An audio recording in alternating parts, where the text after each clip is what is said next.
Au Bénin, empêcher une femme d'exercer une activité professionnelle ou une activité génératrice de revenus n'est pas simplement une affaire privée. En réalité, cela peut constituer une violence reconnue et sanctionnée par la loi. Je suis Mawena Degbe, juriste spécialiste en droits humains et VBG au sein du Community Paralegal Network.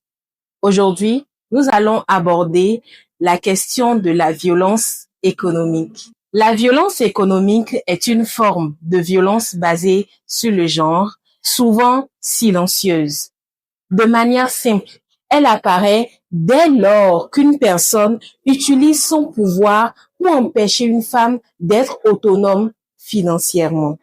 Par exemple, empêcher son épouse de travailler, l'empêcher de créer un commerce, confisquer les revenus issus de son activité, contrôler totalement son argent ou encore la priver de moyens nécessaires pour qu'elle puisse subvenir à ses besoins.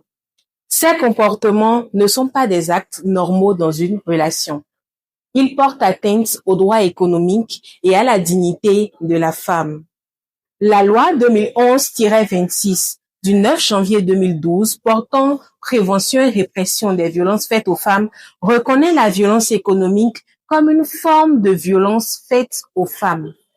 Elle prévoit en son article 33 que les violences économiques telles que définies à l'article 3 de la présente loi sont punies d'une amende allant de 500 000 à 2 millions de francs CFA, sans préjudice d'une réparation civile égale à la réparation compensatoire prévue par le Code des personnes et de la famille.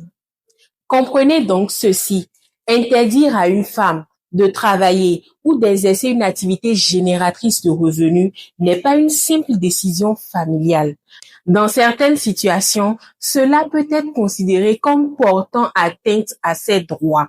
Si vous êtes victime d'une situation similaire ou si vous connaissez une personne confrontée à une violence économique, ne restez pas dans le silence. Appelez le numéro affiché à l'écran. Nos parajuristes sont disponibles pour vous écouter, vous informer sur vos droits, vous orienter vers les services adaptés et cela dans toute la confidentialité possible.